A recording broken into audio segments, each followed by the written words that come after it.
Hey Card Cartel, I'm here with Peter, who just won the Derry Londonderry regionals. Peter, what deck were you playing today? So I was playing Kashtira today.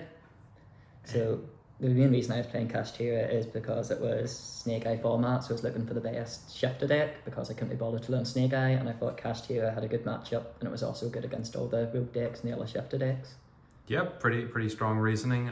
Any decks you were afraid of coming into the event playing shifter? I suppose the main things I was happy against the Snake Eye matchup. The decks Kashtira struggles against would be Labyrinth, but thankfully there's not a lot of play with Labyrinth because of the Fire King matchup, so that helps my matchups become a wee bit easier.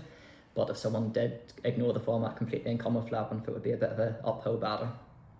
Oh, hopefully all avoided. What were your rounds? What opponents did you play against? First two rounds were quite rogue. It was Adventure Plunder and Dinos. Round 3 was Fire King Snake Eye. Round 4 was pure Snake Eye. Round 5 was Blue, and round 6 was back to pure Snake Eye. And I went 6-0. Yeah, seeing the clear meta representation there. Okay, yeah. Why don't you walk us through the card by card then? So to start off, just with the cash monsters, we've got 3 Unicorn, 3 Fenrir, 3 Racehort, and 1 Scareclaw. So again, this is kind of quite standard, the Unicorn and the Fenrir. I feel you need the 3 Racehort for consistency, and Scareclaw helps kind of with the awkward matchups for the unaffected monsters. So say in the flow matchup, you can attack over the MP and not have to worry about the negation. Some people used to be running Ogre, but I feel Ogre's less prevalent now because you needed it for the lab matchup, or sometimes people run it to kind of play through hand traps or your nib, but by going into the Abyss line, you kind of play through nib that way. Okay, and the Scareclaw Kashtira did come up against Link Karibo in the final game, so definitely proving its point there. And then on to the spells, we have 3 of the field spells. We've got another 2 copies later on, which we'll talk about. We have 3 Birth, 2 Theosis. So again, I feel you need the consistency, you need the 3 Planet, and you need the 3 Birth. I thought 2 Theosis was enough. I wasn't ever looking for the 3rd Theosis. I previously have played a build with Pot of Desires where you might need the 3rd in case you banish it, but 2's more than enough. And then just more for the consistency, 3 Pot of Prosperities, and a 4th copy of the Planet.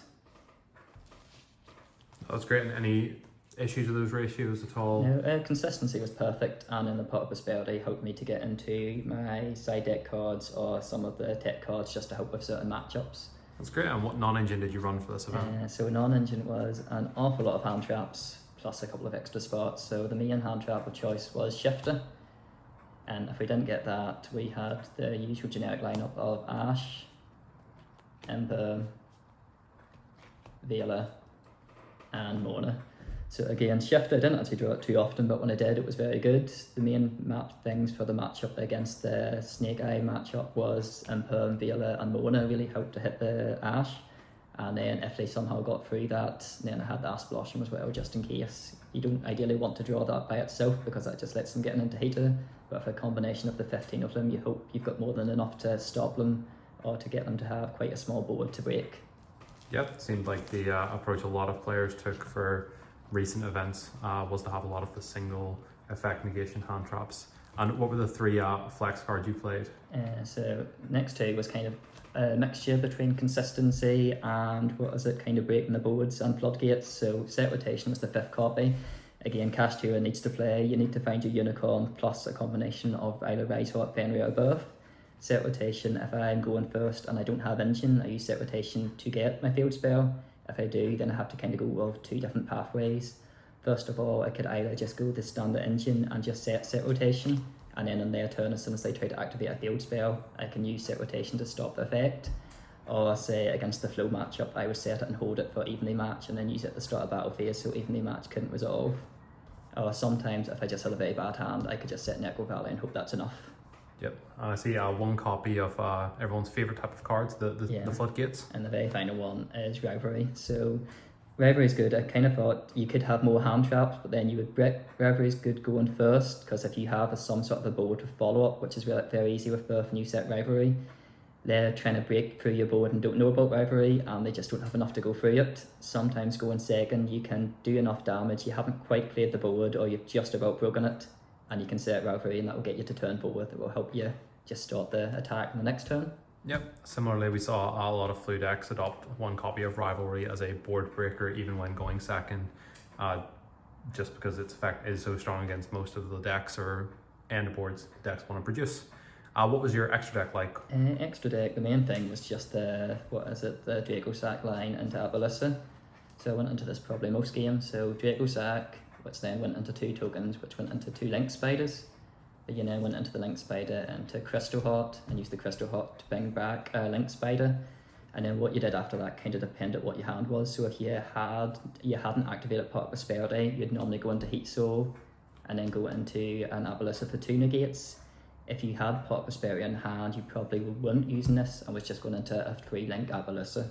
That lets you kind of play a bit more confidently into Nibiru, because you're kind of going into it thinking if you've used Unicorn, they're more than likely going to use the Imperm on that Unicorn.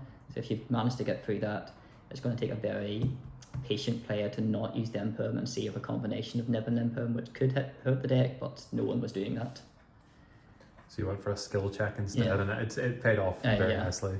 Then a couple of cards which I never used, SP's just handy. IP I wouldn't use, I just didn't have Harmonizer, so I just put it in there because I didn't have the card I wanted.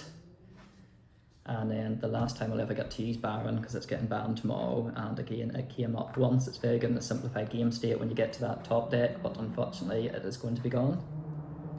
And then just the standard cash engine, Shang, RA, we kind of don't use it too often unless you manage to get the field spell, because then the field spell lets you get the additional pop. If you've got, say, Shifter and you've got Fenrir Unicorn and you don't have the field spell, there's often no point going into it, because you're just playing into things like Frost, and if they draw Imperm for the 6th card, it does absolutely nothing.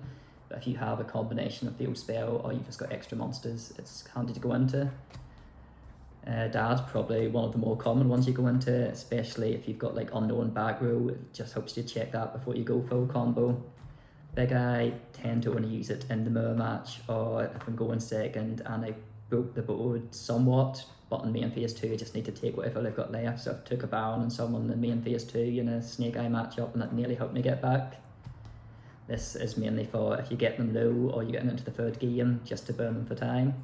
And then 2 cards which I've never really gone into, but it's just useful to have, is just in Typhon. Typhon definitely being one of my favourite cards for the format, just as a way to finish breaking the board as a last action spin back.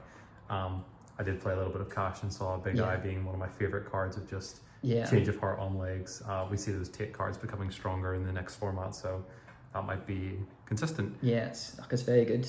Typhon, I'm never as much a fan of it. It's better, I'd probably say, in Labyrinth, because it's normally your last action. So if you're using Typhon, your turn's probably over, but if you're playing Labyrinth, you've got 3 or 4 traps to back it up. So I think that's the deck that plays it the best, but it's just nice to have. Yep, and what about for the side deck then, and what was the justification? So for the side, the only other hand trap I played was pre-Ogre. So the main thing Ogre was for is if I was worried about kind of field spells, so that hits your Runix, it hits your Flow, which was very handy in that second last matchup, and then in the next format it's going to hit, help against Tempai. You probably could use it in other matchups, but mainly it's probably more for Voiceless and Runic and more going into the next format. And as I was said, I wasn't too prepared for Labyrinth, but as a result, my side deck was very prepared for Runic and Labyrinth, just with back row hate. So Cosmic, Lightning Storms, Duster, and Evenly. Again, if I can take out the problematic cards, your Floodgate, your Anti-Spell, your Runic stuff, then I can normally beat you with Engine. Cosmic, generally the main deck's good enough to be good against the Snake Eye and the Fire King matchup, so all I'd have done in that matchup if I was going second is to take out 1 Rice Heart and put in 1 Cosmic, and that normally helps you take out the Floodgate, take out the whatever's in the back row for the field spell or the Flamberge. One of them's normally enough. Lightning Storm and even the Induster are just kind of the blowout cards which help in combination with Pot Prosperity. Yeah, blowout cards great against that Runic Stun deck that we saw rising in popularity, especially Evenly, where they can't even use Hugin to protect under it. And for the going first cards, I only have 3. So Judgment. So I think Cash's main problem is kind of your things like your Lightning Storms, your Dusters, your Evenly. So often when I was going first with Cash, although Imperm's probably your best hand trap, I would normally take Imperm out, because you lose to Evenly, you lose to Duster, so why play it? So you take out your free Imperm and you replace it with your free Judgment. if you have certain hand traps that are good into things, so say I was going first against Flow, I would put in Ogre instead of Mona, because you've got that reassurance in your hand that you can interact with them, but at the same time you're not losing to the things that you lose to. Yeah, of course, that's only if Flew don't shift you, which they magically always have. But thankfully when they play against Cash, they always side it out. No, that's great, so it is. So thanks for the profile. Any last minute shout outs? Obviously you've got our sponsor. Just shout out to the whole Cartel team and Seventh Dimension, and thanks for the Derry team for all the prize support. So I got 2 mats, the Dark Magician and the deck box, so it was a very good run event. Yep, we don't want to see what happens to that Dark Magician at the end of the day. No, that's great. Thank you again for the profile, and thank you everyone for watching. Make sure to like, comment and subscribe. Cheers.